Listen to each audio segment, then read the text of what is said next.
Hold everything. 3, 2, 1, go. All right, this time should be for real.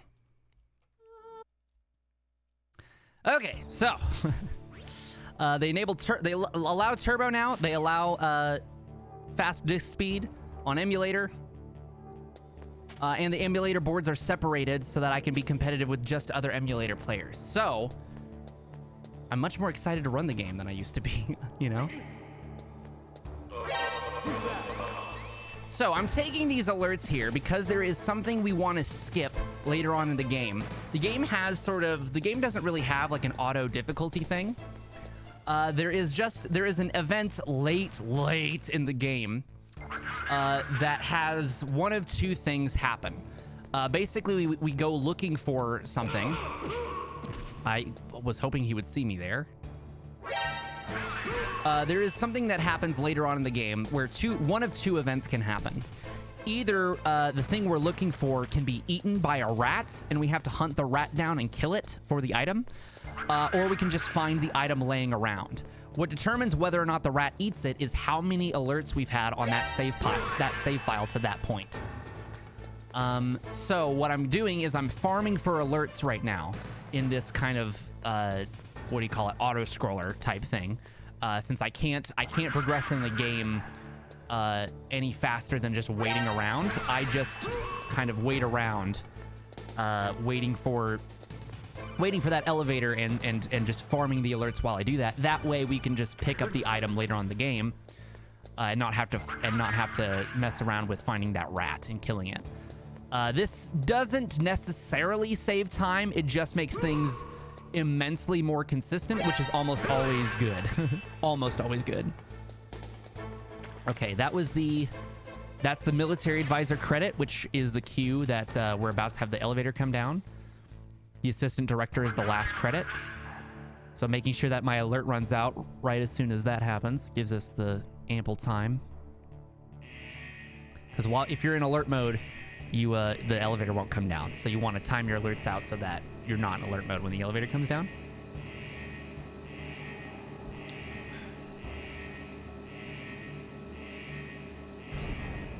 I'm gonna go ahead and take that last alert. He can't hurt you once the elevator starts moving, so you can pretty much just take that alert there. Holding left trigger right now so that I can just blaze through the cutscenes and the codec calls. Again, I would have to be mashing here. During these codec calls, you usually have to mash through every single little text box that you guys are seeing, like a Zelda game. And that gets annoying. It gets mad annoying. So, so we just mash. We just use turbo now, which is pretty sick. This game used to be a marathon. Okay, so I'm going to take another alert here, grab these chaff grenades, and equip them immediately. Snake runs faster when he has a weapon equipped. He runs faster with some weapons over others. Chaff grenade happens to be one of the fastest. I think the SOCOM, which is the handgun, is tied with the chaff grenades. So we're pretty much always going to be equipping a weapon while we're running about.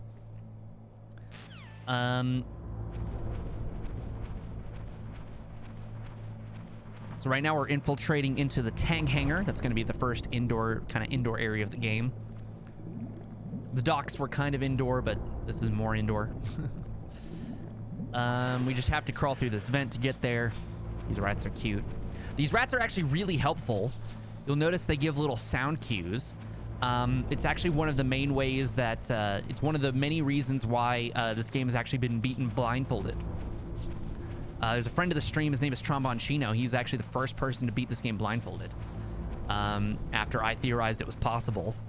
But these rats give you the sound cue necessary to crawl through these vents. So we're going to go for the elevator in the north side of the room. A guard sees you if you aren't careful, so I'm going to throw a chaff grenade at this wall. When it explodes, it will distract this guard. When it explodes... What was that noise? Christ, it exploded. Holy crap. I almost got seen there. You're supposed to cook the chaff grenade a little bit better, is what the mistake I made there. But it didn't cost me very much time, so it's all right. So here we are on our way to help out and save the first hostage of the game that we're supposed to rescue. His name is the DARPA Chief, or he is known as the DARPA Chief. It's not his name. His mama didn't call him that. But that is what he is called. He's the DARPA Chief. He's the chief of DARPA, the Defense Arms Agency of the U.S. government. And then he is accompanied by our second hostage, which is the president of the private military arms company known as Arms Tech. We'll be getting to him later.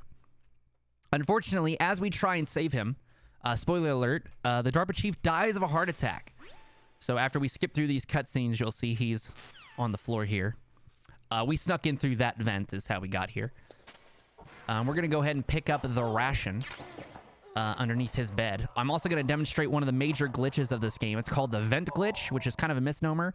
Anytime we put Snake's legs underneath something and then we hold up while looking in first-person view and then uncrouch immediately after, it will let us kind of stand up while we're still in the collision, and we will stand up on top of whatever we were putting our legs in.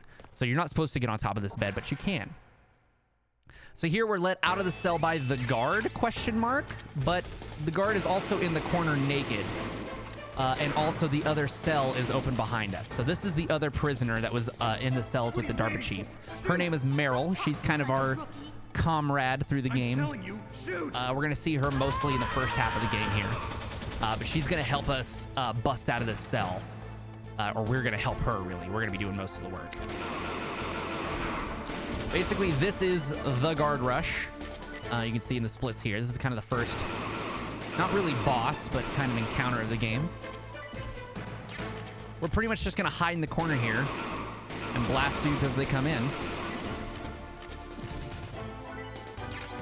Then they're going to throw in grenades, which Meryl's going to tank to the face, because she's a trooper. And we're going to blast 3 more guys. And that's the guard rush. Why do I have a split at guards and Ocelot now?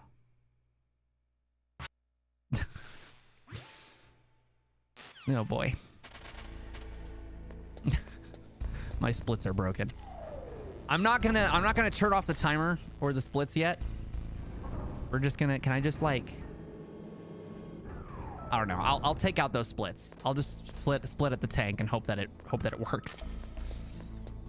Okay. So now we are off to rescue our second hostage, which is the Arms Tech president, Kenneth Baker. I'm going to pick up some handgun ammo, some C4, and some grenades that we're going to use later. The C4 we're going to use to blow up this wall here in the bottom corner. That is going to let us find the hostage. He's behind a door that we would otherwise be unable to open. Come down here. There's another wall we got to blow through. And a third wall we got to blow through. And then we will fight the first boss of the game, Revolver Ocelot, one of the most iconic Metal Gear Solid characters there is. So we're going to skip the cutscene and blast him in the face. There's our hostage in the center of the screen there. We're going to try and get Ocelot in a little bit of a stun lock here.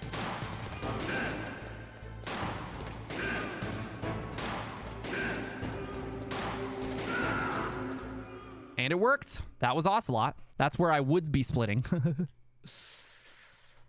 So to put it into perspective, guys, in my PB, I believe I didn't even have a sub 9-minute guard rush. We're still sub 9 minutes, and we just beat Ocelot. So we are ahead of my PB by a lot already, thanks to the fastest speed loading times that the emulator is providing us. This is why I was completely unable to compete with the best times before, before fastest speed was allowed on emulator, because this was the speed that people on PlayStation TV was working with. I was working on slow ass emulator loads that barely had me past Ocelot at the 10-minute mark. So we're gonna go back to the first. Yo, what's up, Tony? Guys, Tony is another runner. He actually helped find some of the consistent setups for Kevin Skip, or Boba Skip as he refers to it. that we're going to be performing today. So this is the application of the vent glitch. Normally this door, this level 5 door that we see on screen here, would have to be opened by Meryl. We'd have to call her and have her open it. Instead, we can use the vent to glitch through the wall and just go around the door and clip into this loading screen. Okay, there's claymore mines hidden in the snow. I'm going to try to avoid them. Perfect. That's harder than it looks. This is also harder than it looks. I'm going to throw a chaff grenade to ruin the aiming mechanism on this tank as I approach it. That will allow me to get close without the big gun shooting at me. I think that was too early. Oh, I didn't quite get it right. All right, that's all right. We're going to have a little bit of a slow tank. Little bit of a slow tank. Oh, boy. At least I was able to slow it down. Okay, so normally there's a setup that lets this be pretty much over by now. But that's all right. I think we're going to pretty much go ahead and have kind of a backup here. See how you like this. Come on. Ah, come on. That was too close. Okay, well, this is pretty much as slow as it can get. Oh, that's not so bad. Ah, I wasn't able to pick up the extra ammo, though. How to run? So this is my first D-Rust run. Well, actually, I had like 2 false starts, but this is the first proper D-Rust run. All right, here we go. I went to the wrong side of this door. That's all right. I don't think I actually lose any time because you're kind of on a guard cycle in this area.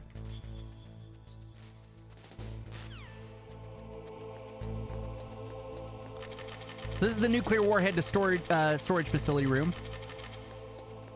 I unequip and re-equip my weapon really fast there because it causes Snake to like ice skate in a way. Basically makes it so that Snake doesn't complete his running animation, and so therefore his footsteps just don't make any noise, which makes it pretty much like silent to run around. This keeps guards from harassing us when we run around them. So here we're stopping by this floor to pick up the Nikita missile launcher, which is a remote-controlled missile launcher. I'm also going to pick up these stun grenades while we're here. Gonna slip in, hopefully not get seen by this guard. That would be pretty bad. We're good. We're gonna go ahead and come to the second floor basement where we will put the Nikita to use.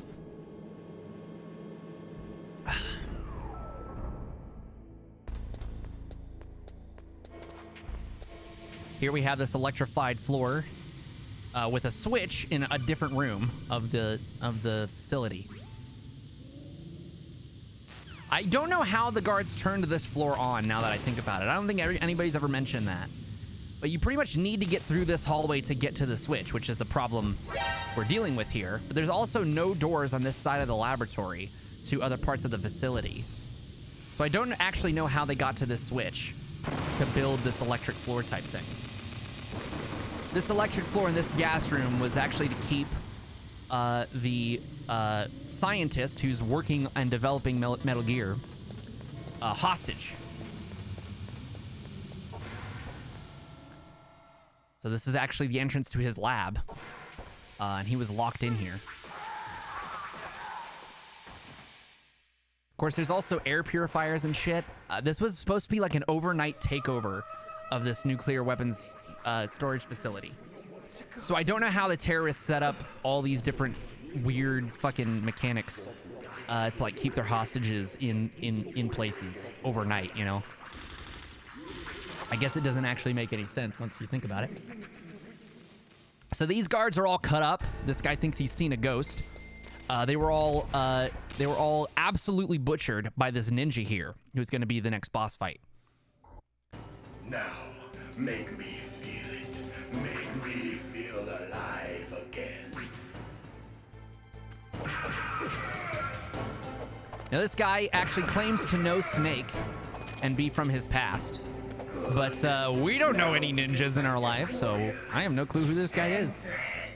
It is the basis of all combat. Only a fool trusts his life to a weapon. I keep the SOCOM equipped to surprise him there, and now we are going to try and keep him more or less stun locked. It's pretty important that I hit every combo in my punch every hit of my punch kick combo here, so that we can do a cycle skip later on in the fight.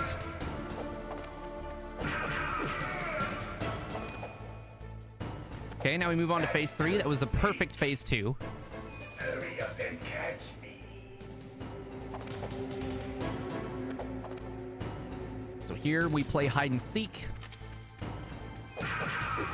Oh, I missed a kick there. That's bad. I'm here. I'm gonna try and stand in the middle. Where are you? Normally, fuck, I missed the punch and kick there. Normally we use audio cues because he usually lands somewhere off screen, but he landed on screen pretty much there. I'm pretty disappointed because this would be a mostly perfect fight so far if it hadn't been for... I'm gonna try and set up some swag strats here. I failed. Ooh, but I didn't get hit. That's the important thing. So you'll notice each time we hit him during this last phase, he sets up like, he says like a text thing here. If you do enough damage during the fight, you can actually skip the longest one, which is why we try and do as much damage as possible, but it doesn't look like I'm going to be able to do that this run. Do you remember? We'd normally be able to, if I had done more damage in the fight, I would have, The clashing of not had to deal with this big old long text box here. That's time save for next run. Okay, now for this last phase, he's going to jump around the arena, and we're going to shoot him. Oh, I cannot believe that hurt me. Didn't lose much time, but I cannot believe it had that range. That was insane.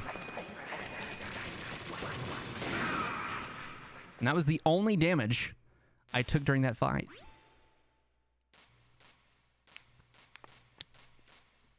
So here, Snake believes he knows who the ninja is. I believe the story, the plot threads and twists for you guys, because I know a lot of you guys haven't played the game before, and this is my favorite game. I think you should experience the story for yourself, rather blind. You guys will get some elements of the plot, you know, what the things, the order of events from the speedrun, but the story, you know, the characters and the moments and the experiences, I want that to all be fresh. So the twists and turns I'm not going to explain. So here we make contact with Meryl. She seems to be in trouble, so we're gonna go and rescue her now after we've made contact with this scientist. It turns out he's not a bad dude. He really believed that he was tricked into believing that developing Metal Gear was going to be a good thing, and he did not know that this particular model of Metal Gear was going to be fitted with nuclear weapons. They played on his naivete because he really just wanted to build mechs because he was an anime fan. That is the actual plot, by the way. That is canon. That is actually what happens. We're gonna pop into one of these rooms here and grab the FAMAS. If you haven't played Modern Warfare 2, it's the assault rifle of the game. That's gonna give us that's gonna make this next boss a little bit easier. FAMAS. Oh, I've always said FAMAS. So here, this guard is actually Meryl in disguise. And so when she sees us, she runs to the women's restroom where we follow her. Don't move. But she gets the drop on us for once. Yes, she is wearing clothes. I promise. Okay, let's go. She's going to take us to the next area. I'll be point man. Follow me. And we will engage with the next boss, That's strange. There's which no is guard. Psycho Mantis. What happened to the music? I'll keep a lookout. Make sure you're ready, okay?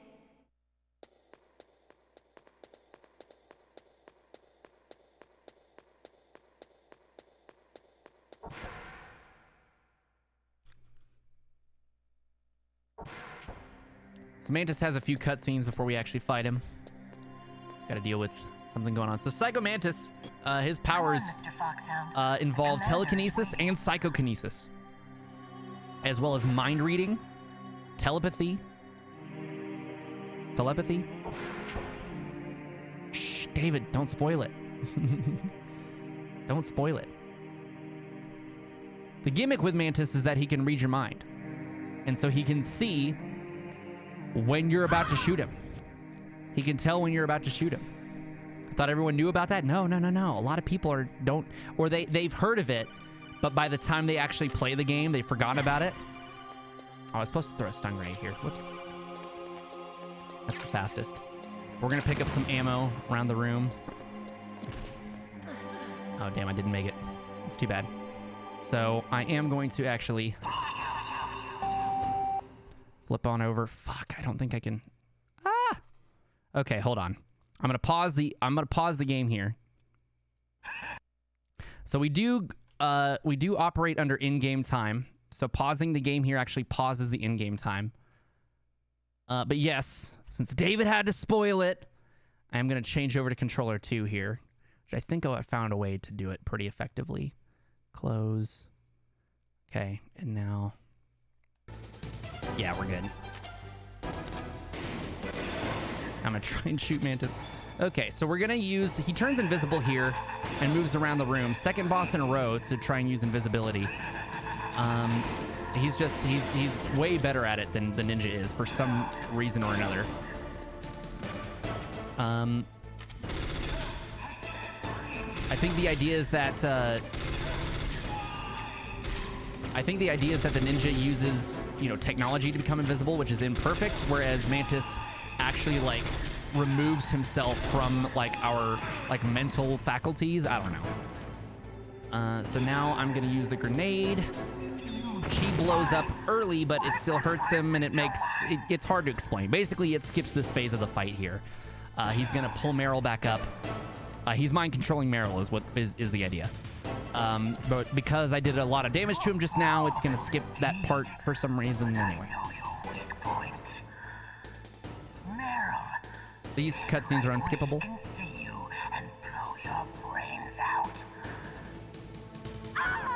Stop, Meryl! We're just gonna grab her, throw her over my shoulder. And now we just have to clean up Mantis.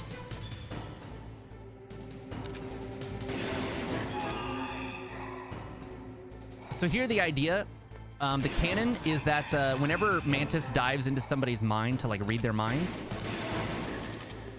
you can actually read Mantis's mind in turn. Which is how we're able to see him flying through the air if we quote-unquote concentrate. Okay, I'm gonna split on the fade to black here. Okay, we're good. 2301 Mantis is pretty good by my standards. Okay, we're gonna skip some cutscenes here, and then I'm going to pause again. Oh shit, I don't think I can pause. Hold on. Fuck. Fuck. System. Shit. Settings. Controller settings. None. Analog controller. Close. Fuck, I'm losing time here. Whoop. Okay, we're good. Fuck. Analog mode. Shit. Okay. Oh, god damn it. Something just popped up on my screen. All right, we're good. All right. So this little room here, we're going to perform a skip similar to the vent glitch we used to avoid the door earlier. You follow me. This is,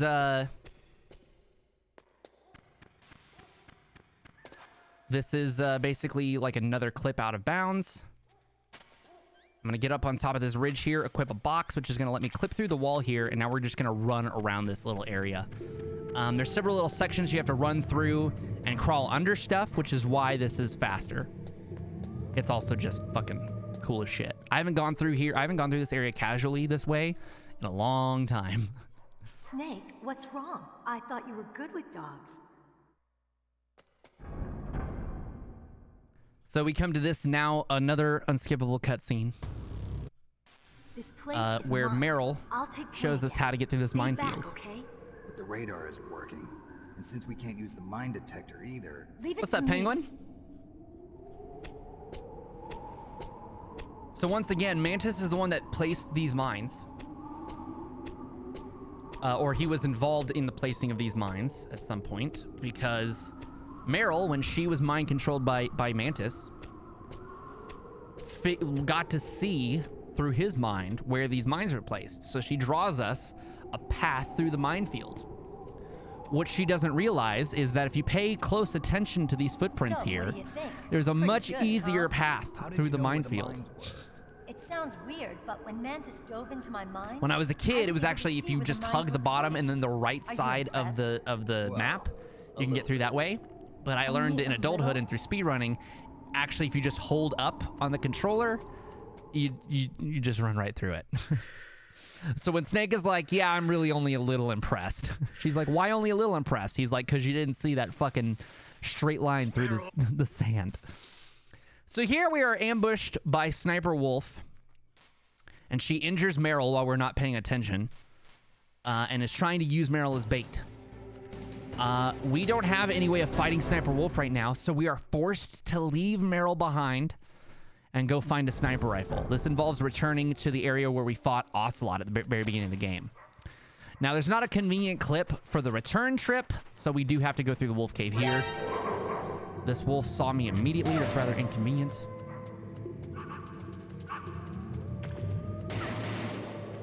Yo, I fucking totally meant to do that. Okay.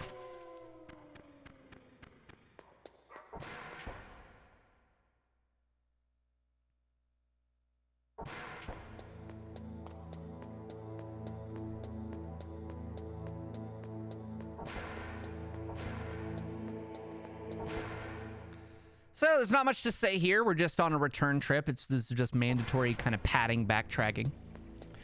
It's, you know, on return, it hurts the replayability of this game that there is so much backtracking.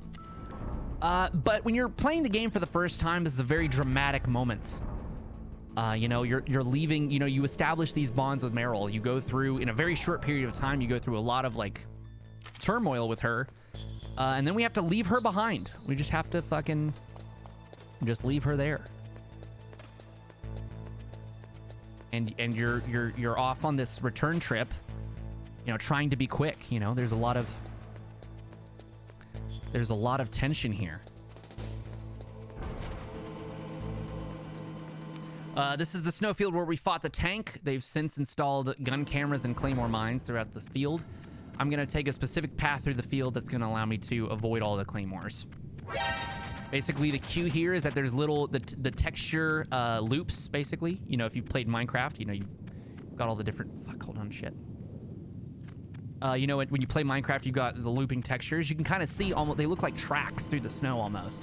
I use that as a visual cue to get through the snowfield there. So here's the door we skipped earlier by using the vent glitch. Now the door is conveniently open for us. We've completed the story triggers necessary to have that door open for us. I'm a little shaky on like what elevator buttons to press and where to go. Like I'm trying to remember. I always had a hard time remembering those in the first place. But now it's even worse. I'm supposed to use my stun grenade here, but I think I'm gonna go with the slow strat. I think I'm gonna go with a little bit of a slower strat. I did this in practice last night, and it worked out pretty well. So I'm gonna do it again.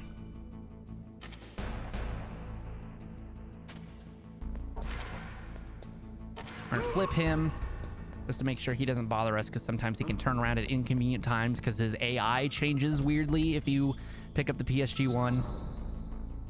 Anyways, that's the kind of the safe strat for that room. So the PSG-1 we just picked up is the sniper rifle. We are not able to pick that up early because that room is locked behind a door. We only have a key for once we defeat Mantis. And in fact, Meryl, when you're with her and you're doing stuff with her, she doesn't let you backtrack.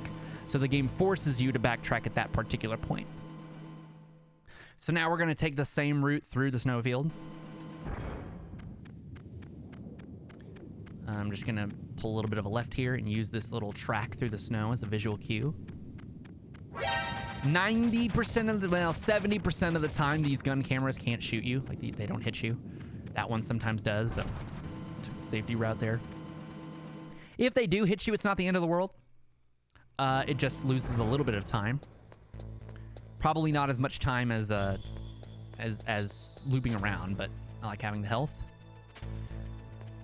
So I'm gonna take the safe route through this room as well. Normally there's a fast route that involves pulling the pin on this chaff grenade and throwing it as we up the stairs here to actually distract that guard so we can run past him.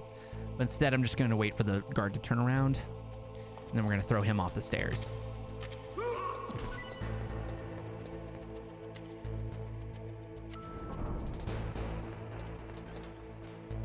That is like the third fastest way to get through that room, but it loses like 10 seconds maximum, and it is just far easier than either of the other two strategies.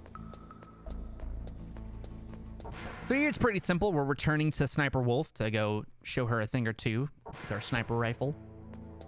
And hopefully save Meryl, right?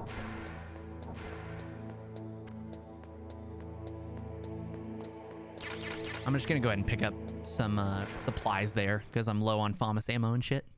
Of course, I shouldn't need it for most of the rest of the run, but just in case, I felt like picking it up. So here we're going to do the clip again. That was perfect.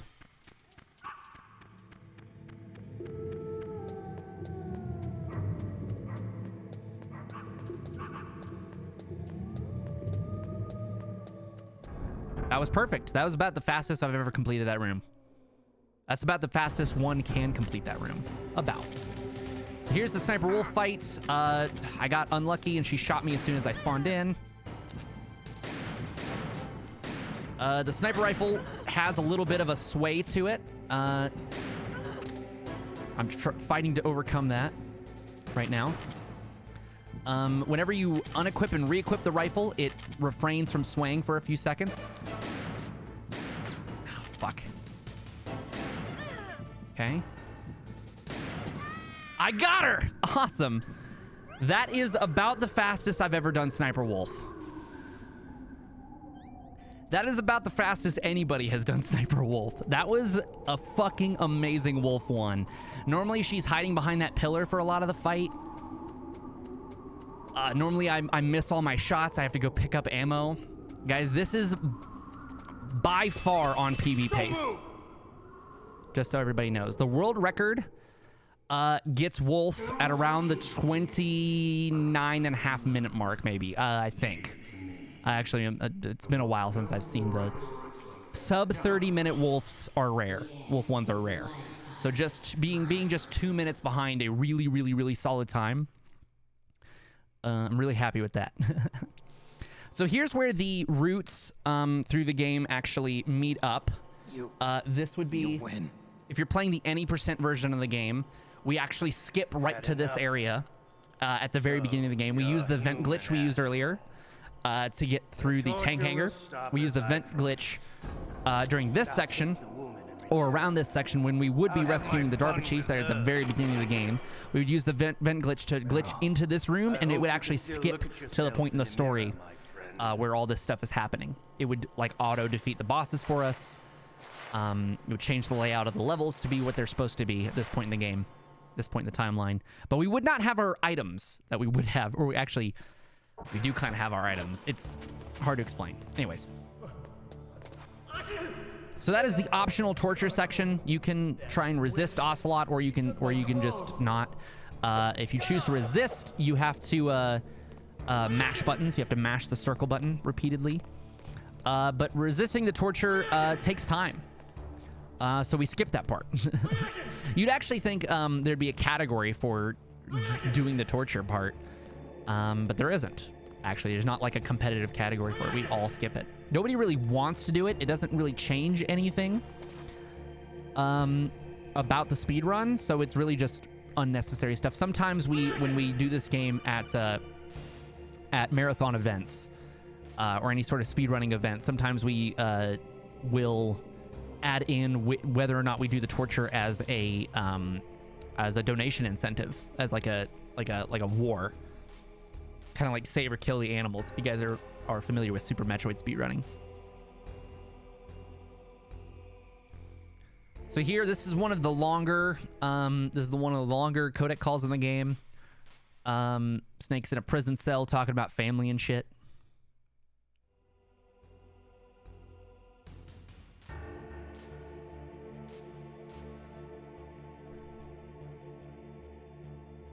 Now again, normally I'd have to mash through this. I'd have to press X every single time there's a text box on screen. I'd just be like doing this action. And no more of that. I get to hold the turbo. Kill the animals always. That's pretty much how it's done outside of marathon events. So this is Johnny. He's got a weak immune system and a weak stomach. So while he's gone to the bathroom, we're gonna get a little bit of help getting out of this prison cell.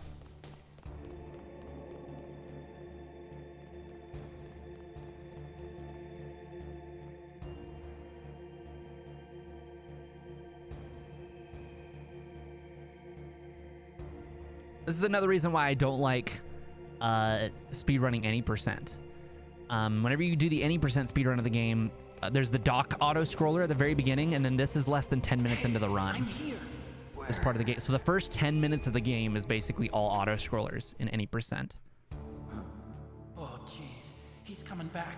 So Hal, the doctor we saved earlier, or Otacon as he likes to be called, gives us a bottle of ketchup, which I'm gonna break underneath me and make it look like a pool of blood. And idiot Johnny is gonna come looking for us. Is gonna come looking to see if he can help us. And we're gonna snap his neck and escape from the cell. What the hell?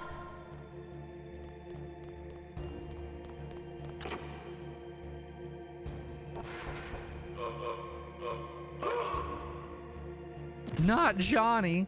Yeah, in canon, Johnny lives. In canon, Johnny lives because he's in later games. He's a recurring character. But in the speedrun, we off him.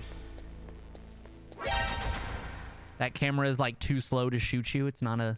Camera has a gun equipped to it. It's just too slow to shoot you, man. These are just straight up blinds, so you don't have to worry about them. All right. Now we do this part that we just backtracked through. We have to do it again. So here we go back through the canyon once again. And we will be going back through the nuclear warhead storage building, back through the office where we fought Mantis, and back once again through the wolf cave. To return to the point where we fought Sniper Wolf and then to go proceed past it. So while we're on the way, once we get to the communication towers, which is our next kind of locale for the game, that was rather inconvenient. As we travel to the communication towers, I'm going to explain Boba Skip, or Kevin Skip, as she likes to call it. Basically, there was a casual runner. There was somebody just playing through the game casually, called Boba. Who accidentally discovered a skip that we then were able to engineer into something consistent that we can use in the speedrun. Basically, we are approaching 2 towers. This game came out before... this game is huge with, like, anti-imperial and anti-military and anti-USA symbolism. But this was before the 9/11 attack, so the 2 towers aren't, like, indicative or, like, symbolic of anything. We are approaching these 2 towers, and the main villain of the game, Liquid Snake, is going to be harassing us with a Hind helicopter, while we try to get through the towers. So normally what you'd have to do is you'd have to enter the first tower, travel to the top of it, rappel down the side, rappel with a rope, down the side of the building while the helicopter is attacking you. It's Lord of the Rings, yes. While the helicopter is attacking you, rappel down the side, find a missile launcher, and then travel to the top of the second tower, where you do battle with the helicopter. We're gonna skip the part where we travel to the top of the first helicopter by doing a clip through a door that is usually frozen shut from the outside. So this door we thought to be impossible to pass through. But Boba, while playing around, messing around in front of it, accidentally clipped through it. So we found a consistent way to do this clip, and I will be replicating it for you today. So it will skip. So normally, we're going to be followed by guards up this tower. Normally, you'd be followed by guards all the way up the tower, and then you would have to rappel down the side. We're basically going to skip the second half of the ascension and the rappel. So overall, it's going to skip about 2 minutes of the speed run, maybe 2.5 minutes if you're a slow guy like me. It may only save a minute and a half depending on how quick I get the skip. So this was the door I was ambushed at before. But now I have the card to get through it. So normally there's an unskippable cutscene here. I'm going to use a grenade to skip it. I'm going to throw a grenade into this room. Ah, fuck me. I hit the wall. Okay, well, I'm not going to bother with that then. So normally if you throw a grenade into this room, this little cutscene right here is skipped.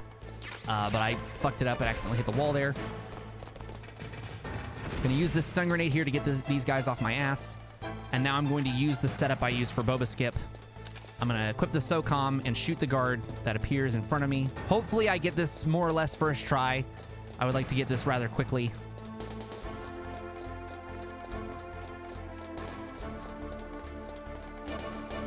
So here you can see the number of the floor. This guy appears at floor 7. All right, this guy's behind me, which is rather inconvenient. I'm probably going to have to... Are you serious? Probably going to have to kick him down. And now, hopefully... come on. Ah, that's it. That's Kevin Skip. Let's go. So that is the skip. So normally this area would be filled with guards. I would have had to do the rappel section. That's the skip.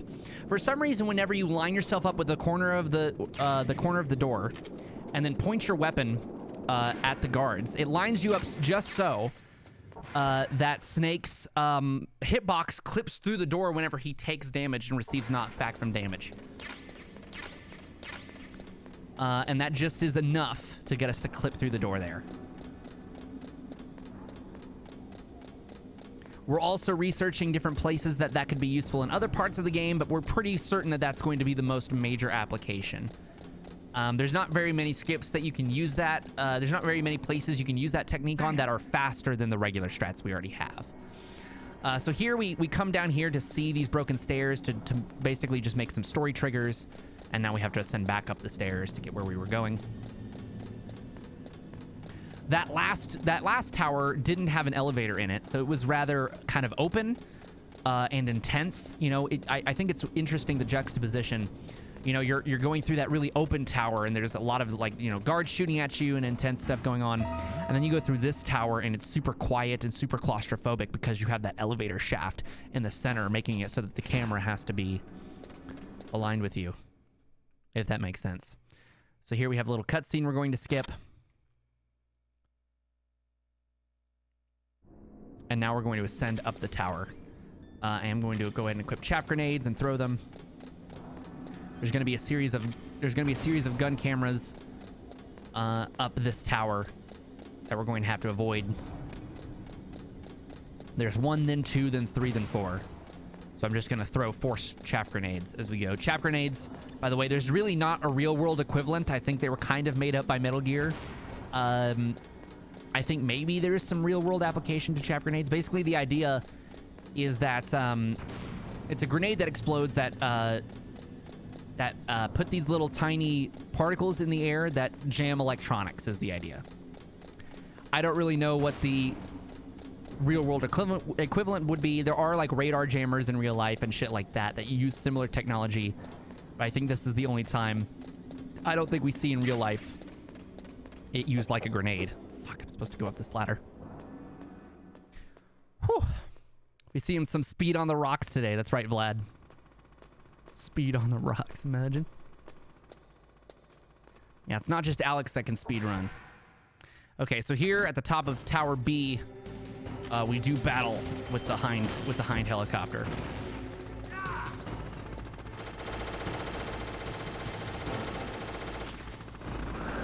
basically, I'm going to use this thing as cover and go back and forth.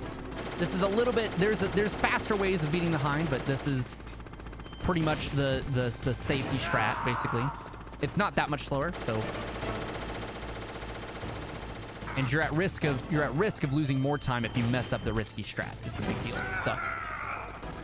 this is phase 1 of the fight. The Hind is kind of going to fly back and forth shooting at us like this. I'm pretty much just going to use that cover in the center.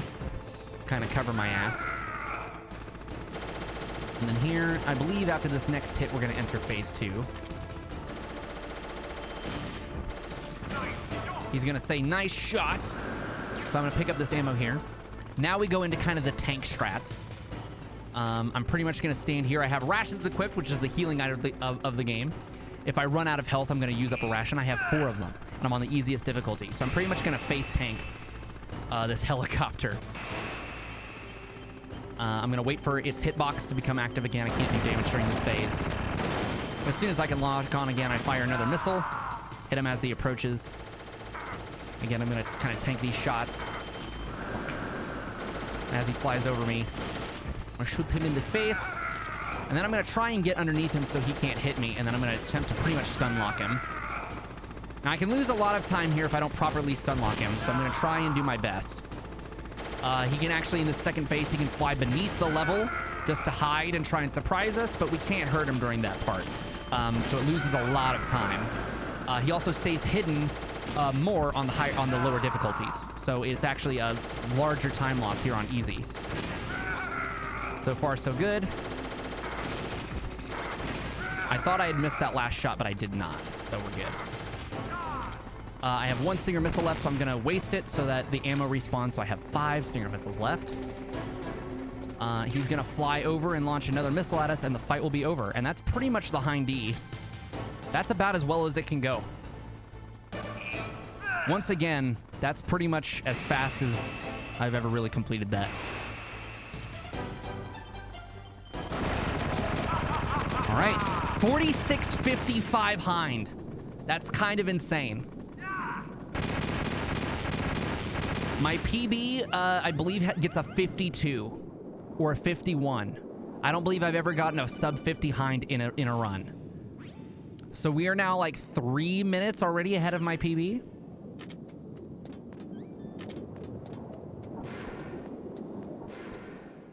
And that is due to pretty much just faster loading times. I would say I was about this good at the game when I left speedrunning it, which is insane to say that I'm as good as I used to be. Like, this is about the performance I would get out of a PB back in the day. But just between faster loading times and Kevin's skip, we are saving massive amounts of time over my PB already. This is pretty fucking cool. Ugh.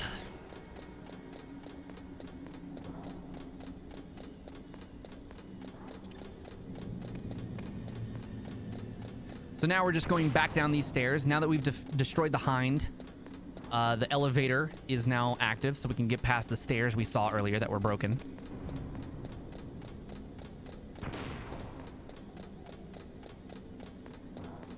Again, if we were doing any percent, we would have to be doing these stairs pretty much in the first 20 minutes of the game. Yet another kind of auto-scroller in any percent. Now, there is a glitch we perform here in any percent to skip the Hind battle. But because this is all bosses, we fought the Hind. So there are glitches being done in the any percent route, but that's weird. Why would the weight limit warning go off? Snake's been making one too many late night runs to Taco Bell. So here, Hal tells us that he actually had some stealth suits go missing. So we're gonna take care of the guys that stole them. Fuck. Ah, damn it, I kind of messed it up. The throw button and the choke button are the same button, just whether or not you're moving at the time. So I was actually holding the move input still whenever I went to choke the third guy, and so I threw him instead. But there, those guards take several, like, magazines of ammunition. They're wearing, like, heavy body armor. So those guys can be tough to beat if you try and shoot at them. But the choke mechanic doesn't care about body armor, so... Picking up some ammo here in case we need it. Going through this door, and we're brought to the next snowfield. Now, this snowfield seems suspiciously empty. And in fact, we're ambushed by Sniper Wolf once again. And here Snake takes a call in the middle of sitting in the snowfield after just getting shot by a sniper. He thinks it's a good idea. So Otacon Wolf and I have a little chit-chat before we fight her again. So here we have the Stinger missile instead of just the sniper rifle. So we're going to use the Stinger to help locate her. Hopefully this is one of the other most random fights in the game, so hopefully this is going to go well. She seems to be running back and forth here. I'm going to get a little impatient with her. I'm going to regret that.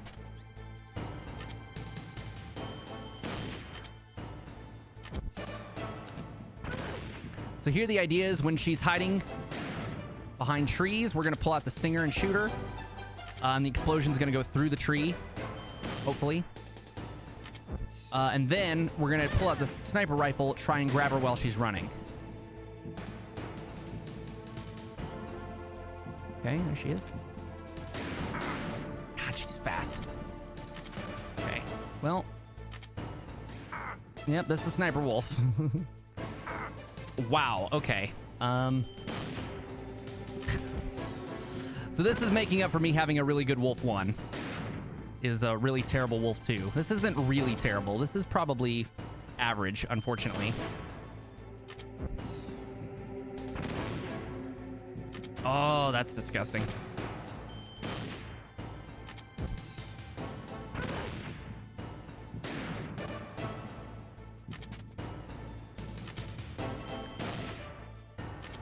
Now, there are some times when you can just catch her in a stun lock and get her with... Oh, wow. She's dodging my missiles, dude.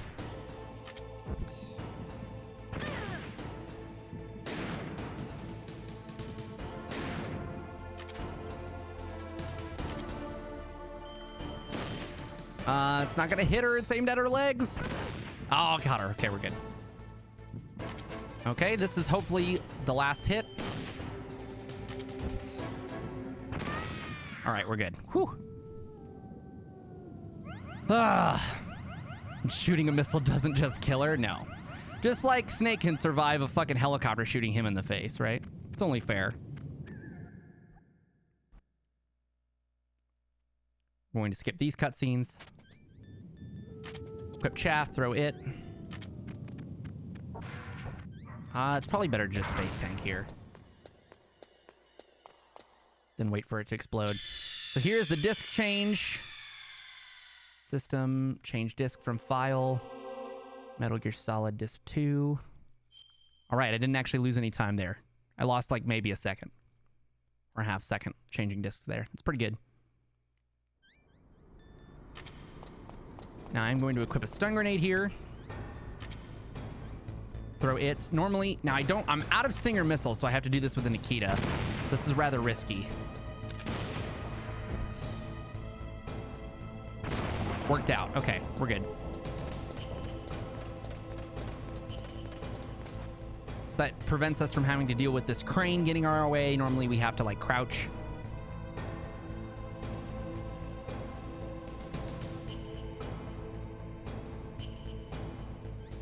Going to go back to chaff grenade here. Fuck. Probably could have kept the Nikita equipped. It's not that much slower. That was interesting. Dude did kind of like a 360. That guard's AI is one of the most unique in the game. His AI changes depending on where you are in the level. He somehow has like just omniscient knowledge of where you are. We reload that area to skip an animation of this elevator coming up the elevator shaft. Now here we have another guard rush. I should have plenty of health. I don't have to. Here we're just going to throw them off the side of the elevator, mostly. And And that's done. Reminds me of the memory card and disk chain references in MGS4 that are just there for shits and giggles. Yeah, dude, when you get to... So you actually revisit this area in Metal Gear Solid 4, and whenever you get to that part of the level, Otacon calls you and is like, hey, it's time to change discs. And Snake is like, fucking what disc, you jackass? And he's like, oh yeah, we're on PlayStation 3. Trademark. With trademark Blu-ray discs. No need to swap.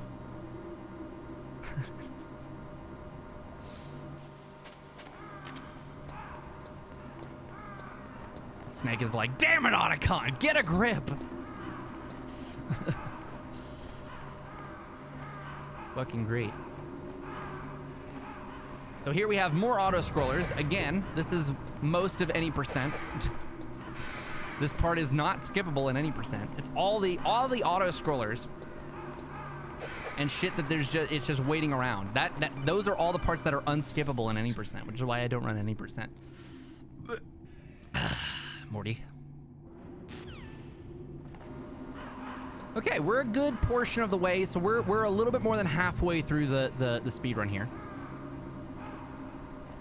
Next box here is Raven. He's actually my favorite boss in the game casually, or probably my second favorite boss in the game casually. But in a speed run, we just kind of face tank him like we do a lot of the others. I'm gonna switch over to grenades here. I only have 5 grenades, which means I will have to do... I didn't pick up the extra grenades when I fought the tank. So I will have to do some new strategies. Some kind of improvised strategies. Basically, our idea is to stand in front of him and pull the pins on grenades that then explode in his face. I'll put the Nikita here.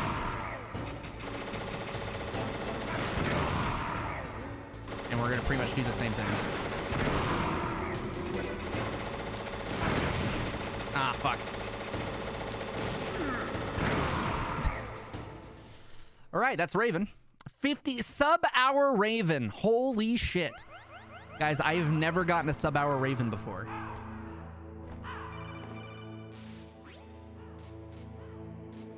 $57-minute clean Raven. We are more than like 3 or 4 minutes ahead of my PB.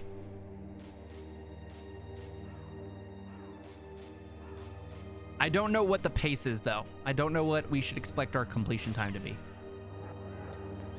So I believe I've gotten enough alerts through this run through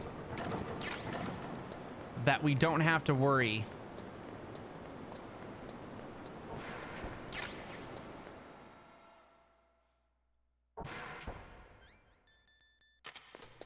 that we're not going to have to worry about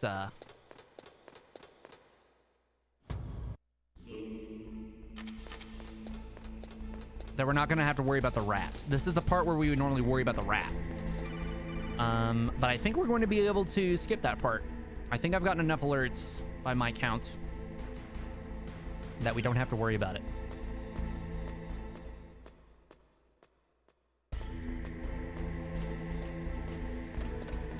I got like 6 or 7 alerts in the docks. And I think I've gotten at least 3 since then. I got one in the blast furnace. Got one. And I've got one coming up here. So I should be keeping my thumb on the select button so I can answer these calls faster. You can answer a call as soon as it pops up on screen, but Snake's whenever it's a required call like that, Snake is paralyzed. And so the quicker you answer those phone calls, the better.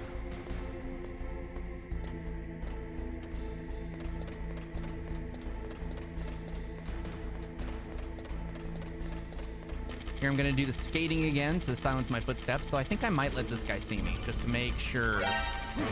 Yeah, just to make sure I've got the alerts necessary. So here we got a lot of cutscenes to skip. When we get done skipping them, we'll be brought into an alert phase.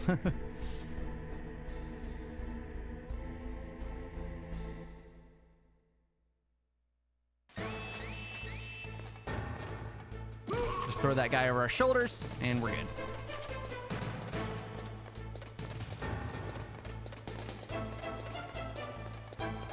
And for some reason, they don't teach you how to climb ladders at Genome Soldier Academy. So he's gonna chase us to the ladder and forget where we went. Like, I don't know where he went. I ran into the dead end with the ladder and he wasn't there. Well, did you climb the ladder? What? Why would I climb a ladder? You think the intruder would climb the ladder at the dead end?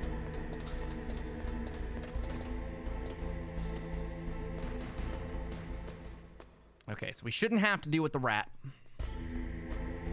Should be good to go. So I'm going to explore this little drainage ditch here. Filled with nuclear waste for the card. All right, picked up a bomb instead.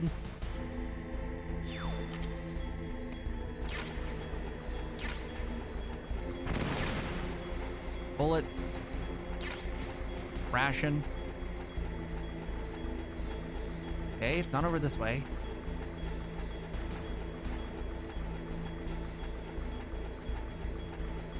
We kind of got a bad spawn here.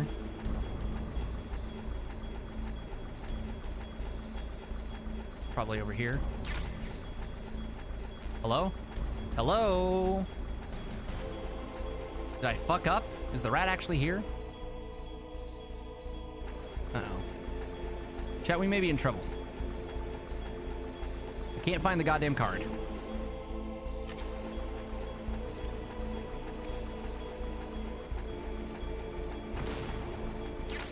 Pal key, there we go.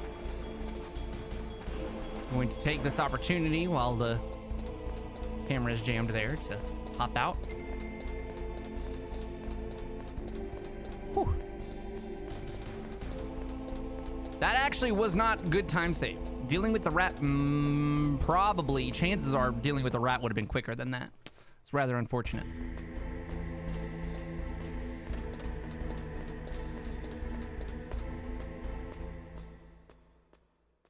I should probably, if I want to be a top speedrunner, I should probably like memorize the possible spawn locations of the card.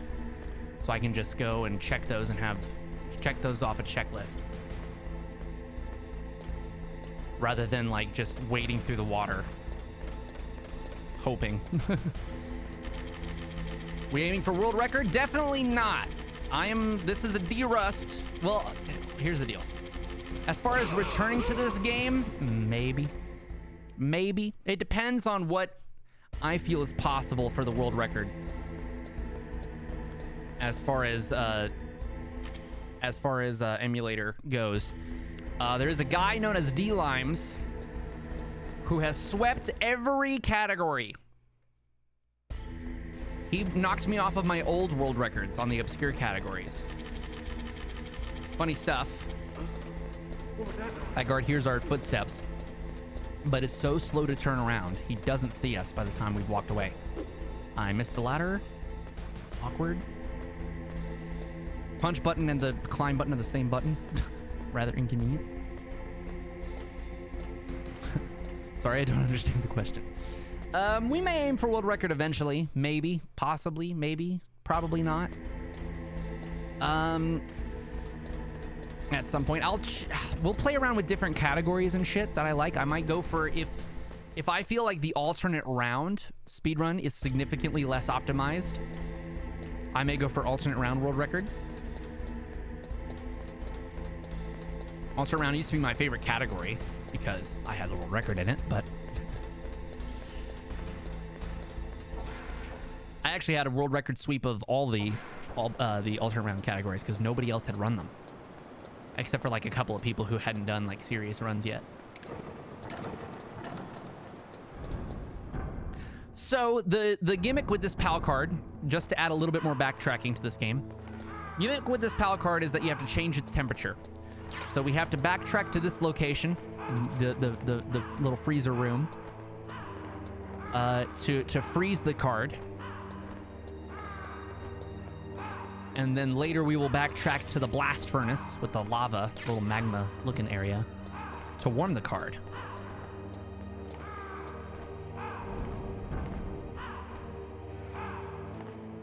So here I'm waiting for a music cue. We have to wait anywhere between 1 minute and 1 minute and 1 second. It's random. It is a not a random technically, but it is an arbitrary, it is an unknowable frame between 1 minute and 1 minute and 1 second.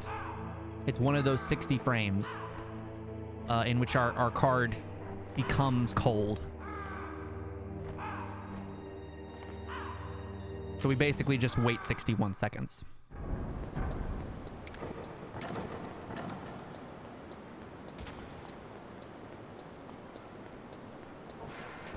This room is filled with gun cameras, but if you take that path, you actually don't get shot. It's kind of hilarious. It's one of those things that you would almost never stumble upon casually. But when you do it in a speed run, it just looks hilarious. It's similar to the just hold up in the Minefield with Meryl. You just hold up, you avoid the mines. It's one of those things that you would almost never like think to try, and you would never stumble upon, but you just can. Just overlooked. Just something that the designers didn't anticipate.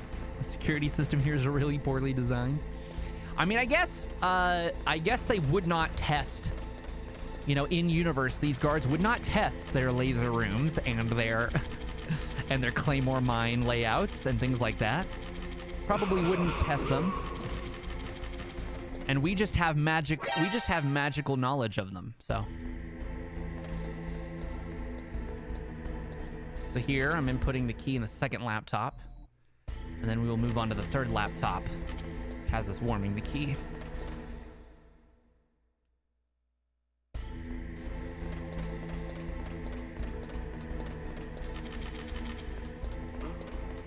Love that strat. I love that strat. We do that in Metal Gear Solid 3 a couple of times too, but it's harder to pull off. It looks really cool when you do it though. You just run right past a guard. And he hears you, and he just doesn't see you. We do it in Metal Gear Solid 3 a couple of times, but... So guys, this stream was actually in place of a different stream I have planned. I don't want to tell you guys about it in case... so I actually had an appointment with somebody who was going to be a guest on the stream. I don't want to announce what it is, because the person might change on me again, depending on their schedule.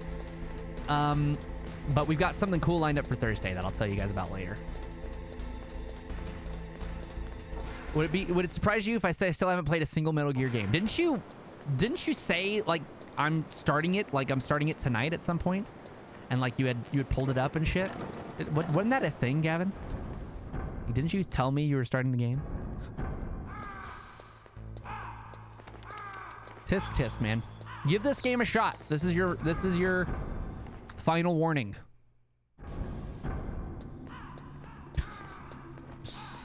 This is the game you got to give a shot, especially because I'm spoiling it for you right now.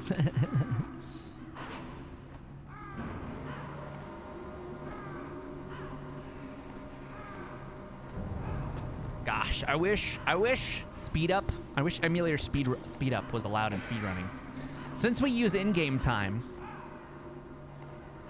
I feel like it would be totally okay competitively if we just use the emulator speed up button here and just fast forwarded through this part. In my opinion, like, that would be totally okay since we use the in-game time, which would be unaffected by that. In my opinion, that would be totally okay. And mess with splits and shit. You'd have to consistently use the speed up. But like, I don't think anybody's like really trying to gold these auto splits, you know, or these auto, what do you call it? These auto scrollers.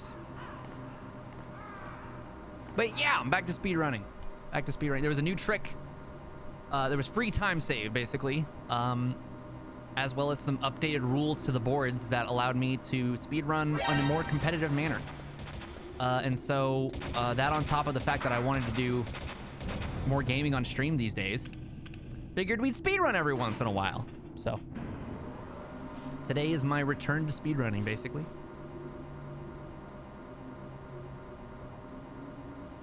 He's a gamer.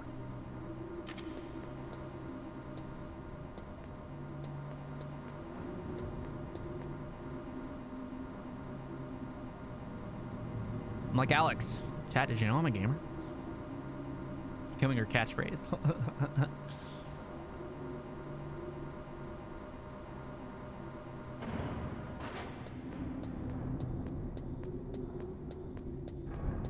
All right. Now we play the waiting game. Sometimes I like going for this ration. Sometimes I like going for this ration, but if you fall in the lava, it is straight up time loss because you take an L. You take a fat L. You fall in the lava, so I'm not gonna do that. Once again, I'm gonna wait for a particular music cue, and then we're gonna make our way back, and then we will be cleaning up, fighting Rex and Liquid, which are the final bosses.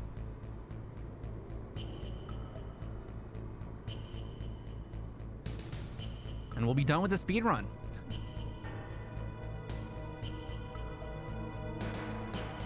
So world record for this category is an hour 23 minutes.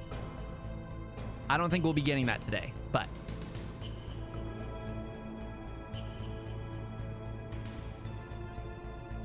all right, good. I don't think we'll be quite getting that today. But I bet we'll get maybe a 131, 132. It depends on how good Liquid goes.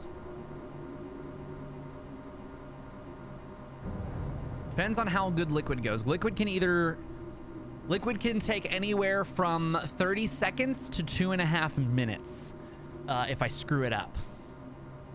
PB is personal best. So like obviously a lot of speedrunners like go to like have like a long-term goal of like world record or something. Excuse me. But short term, you go for PBs. What is your PB? Oh, I get you. My PB is 137.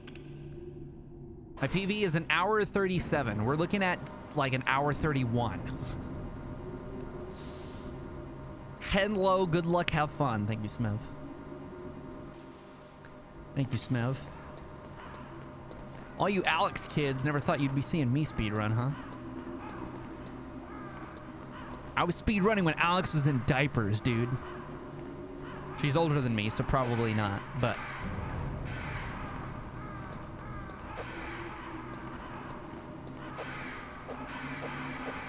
Fuck off my rails.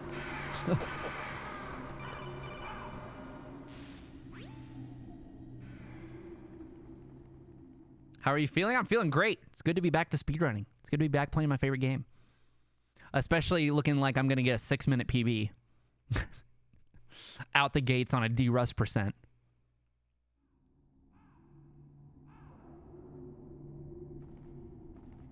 We're on the D-Rust run, and I'm looking at like 6 minutes of time save just from loading times and a new skip that's been discovered since I speedran last. Pretty fucking dope. Pretty fucking tight. I like when PBs are free. This is actually going to be a tough run to beat. I would actually have to practice pretty good, I'd say, to beat this run so far. Or get lucky. Get luckier. So far, this run has gone pretty well. There's been a couple of bosses I could do better and a couple of like risky strats I can implement. But other than that, this is pretty fucking swift.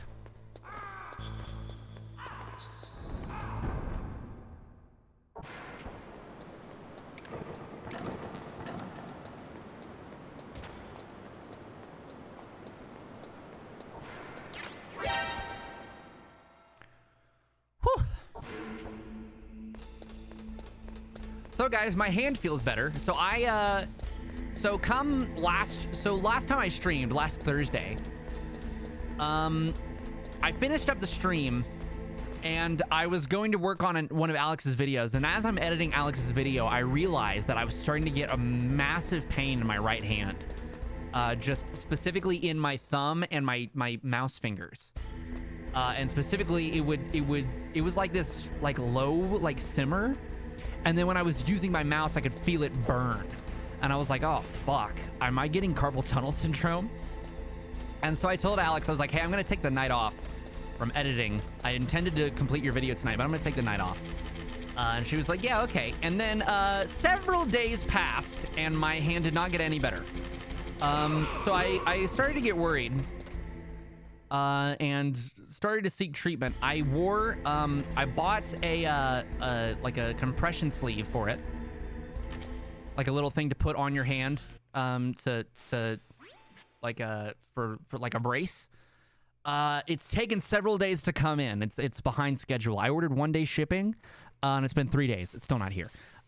So I decided to wear one of my old workout gloves, one of my like fingerless workout gloves, and just tighten it a hell of a shit ton. Wore it last night and the night before. My hand feels infinitely better. My hand feels immensely better already. So hopefully the sleeve will aid it even better.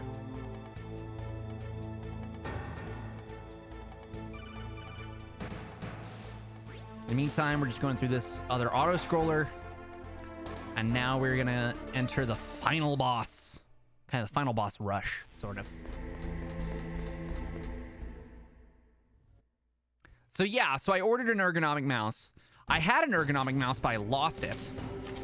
And then I ordered another one, and then I lost the dongle to the new one.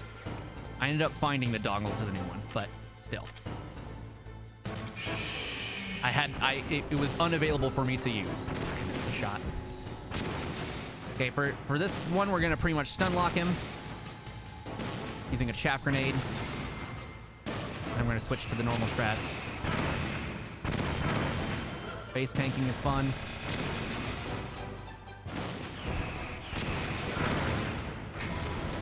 Right, it played the sound that I used my ration there, but I don't think I actually did. Ugh, I made the switch back to video essays on YouTube. It seems to have worked out so far. Dude, I saw that you fucking popped off. I actually didn't realize it was your video that I got recommended until I clicked on it and it was your voice.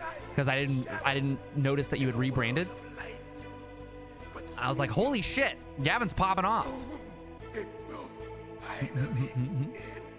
So, now we enter phase 2 of the Rex fight. This is going to be mostly face tanking.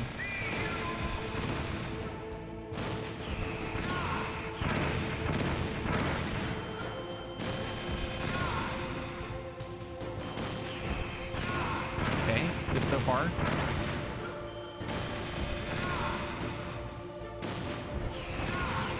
All right, that's about as fast as Rex can go. A 117 Rex, that's amazing. Okay, guys, what I'm gonna do is I'm gonna take off my headset. This next fight, this fight with Liquid requires basically I'm gonna try and stun lock him to a certain rhythm. It's much easier to do it if I'm not thrown off by the rhythm of the music and the rhythm of like him reacting to me punching him and shit like that. So I'm gonna try the stun lock. I'm gonna try the stun lock out. If I get it, it's gonna save a lot of fucking time and we're gonna get a really good run. If I miss it, we're still gonna get a good run. We're just gonna be a little bit slower. If you win, you might still I'm gonna try not to let the nerves get to me. I got this last night in practice first try. could enjoy one brief moment of So love. I'm gonna try and see if after not doing it for fucking years. So I'm gonna try and see if I can get it today. This line, you'll fall. All right, but I think the nerves are gonna kill me, but we're gonna give it a shot. You. I'm gonna do a setup and then I'm gonna get him in the combo. Have at you, Snake.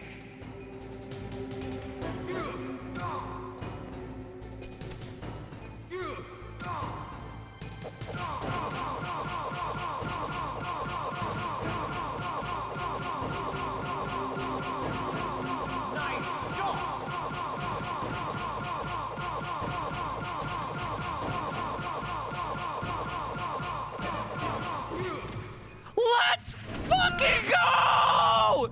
Yes! Oh, wow. Okay. So yeah, that's how you do it.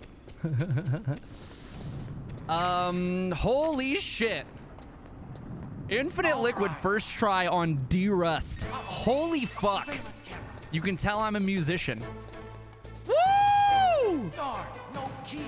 Okay. So now we're getting the fuck out of I here. got it. Let's go.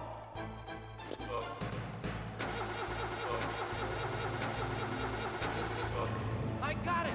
Snake, jump Holding that in. guy kind of as a meat shield so that these guys don't shoot us. Oh, come on now. All right, lost a little bit of time there getting shot, but that was okay. That new discovery having you hyped up to do runs? Fuck yeah, I'm a toy. And we're getting a fucking sick, nasty PB. Holy fuck, guys, I think this is gonna be a sub 130. Guys, I literally, okay, let me tell you guys a secret. So my initial goals were gonna be for top 3 in this category. Top 3 in this category would be sub 132. 132 is currently 3rd place. I think we're gonna get a sub 130. That was gonna be my goal after 132. I think we might just get a sub 130 in the first try. I don't yet know because I don't know how long exactly these last parts are and the credits, but I think it's less than 10 minutes. So I think this is gonna be a sub. I think this might actually be a sub 130.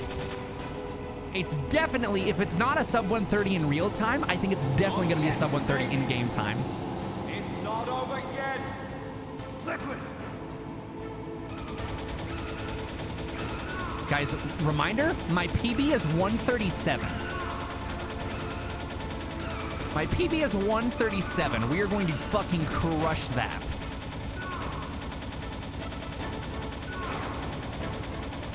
It's going to be fucking annihilated.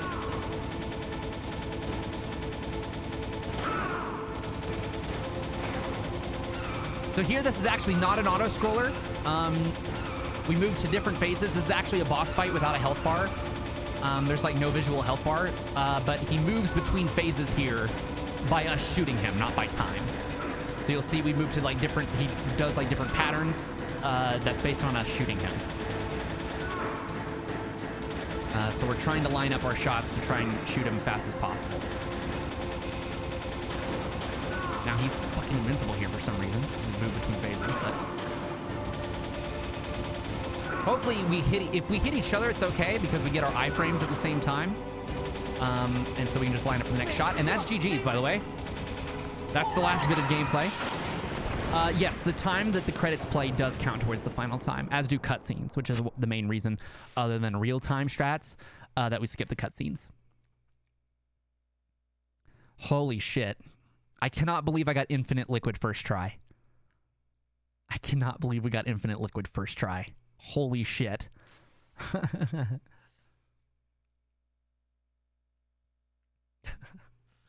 Guys, that strat is high level. That is a really hard stun lock to get. But your boy is a musician and has been playing Metal Gear Solid since he was 4 years old, okay? I've got 20 years of experience in this game, and I put it to some good fucking use. All right, guys, that is officially GG. I believe there's one more cutscene to skip, but that pretty much denotes the credits. I am going to mute the credits here. Because they play copyrighted music, and we're gonna switch over and play some celebration here.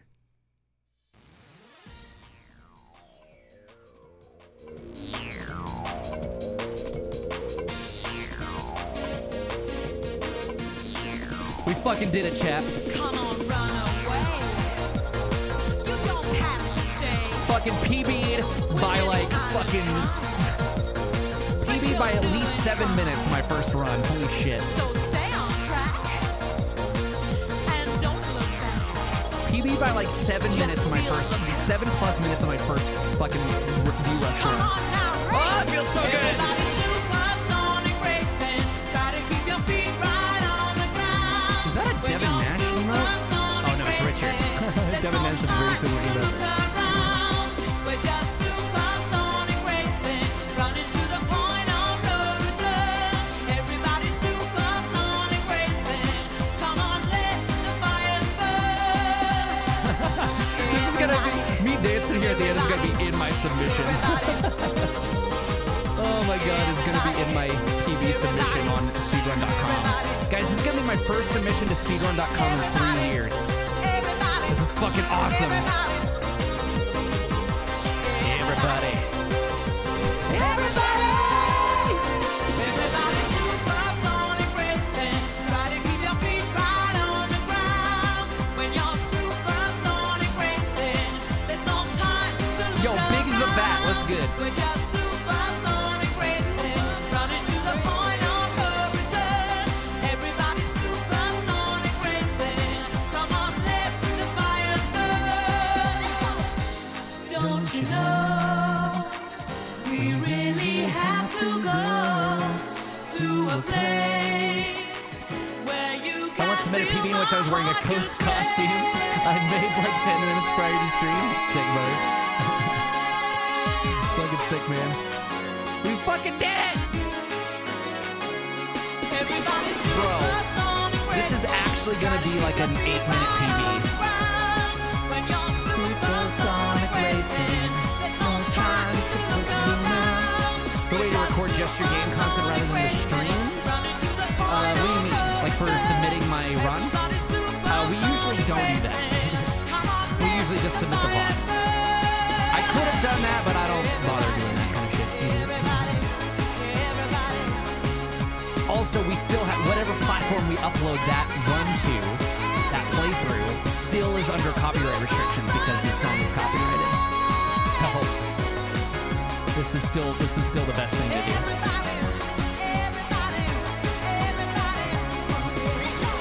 Still the best thing to do. Plus, I like making it entertaining because the mods are gonna have to approve my run. So I'd like them to have a good time. You know, since they have to sit through an hour 26 of, you know, nonsense of some, especially because they're usually higher level runners than me, so they have to sit through watching somebody do slow ass strats. Everybody. May as well. If this isn't entertaining, it's at least stimulating, right? Rather than the credits they've seen 1,000 times as well.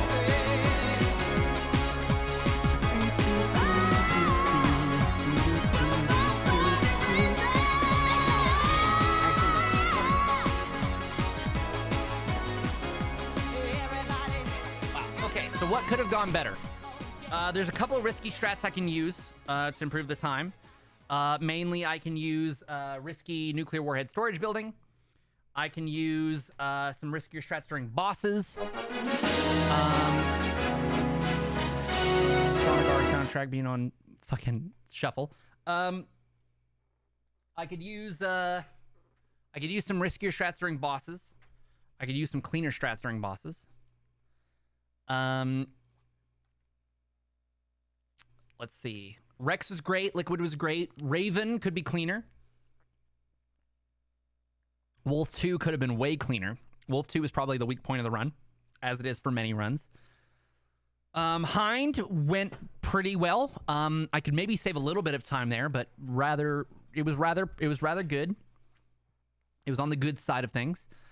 Kevin Skip was pretty easy for a first time kind of thing. I got it pretty much first try.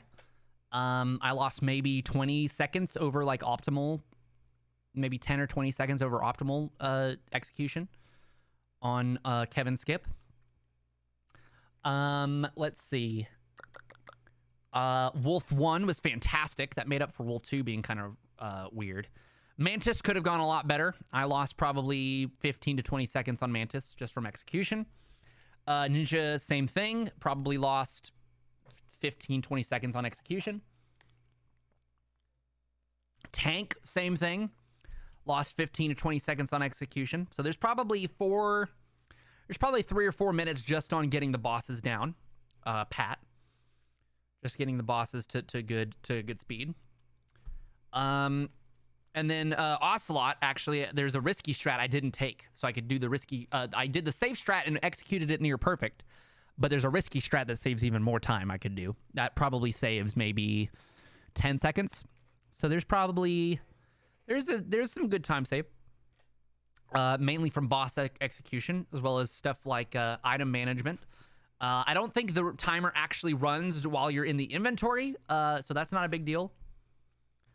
Guys, I think we might actually get a sub 130 in-game time. Real time, it looks like we might be a little bit slow. We might be just short of 130, but it's going to be really close in game time. Okay, let me bring back game audio for you guys. Goodbye, Mr. President. Okay, here we go. As soon as it says score, it's time. So.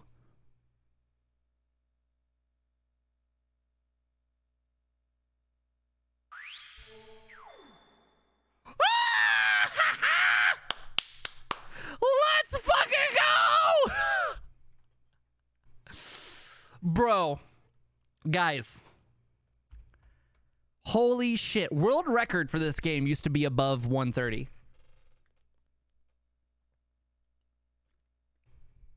World record for this game used to be longer than that. Let's fucking go. Guys, that crushed. First run back, I crushed both of my long-term goals, which was 3rd place and sub 130. Fucking crushed it. By nearly 30 seconds, I crushed my long-term goal. So now I don't know what to do. The world record's currently 123. World record's currently 123. Second place is 125. So here's the deal. I gotta shave 4 minutes off if I want to be competitive for second place. Which I just shaved off 8 minutes, so that's probably maybe doable, but I shaved off 8 minutes after not speedrunning this game for three years and coming back for a D-Rust run. Holy shit. Wow. But world record's is 123. I bet it goes down to 122 or lower with the new Kevin Skip. I don't think D-Limes or Plywood have gone and done Kevin Skip in a run yet, so. Did you waste like 2 minutes with the controller thing? I didn't waste that much time with the controller thing. I wasted maybe 15.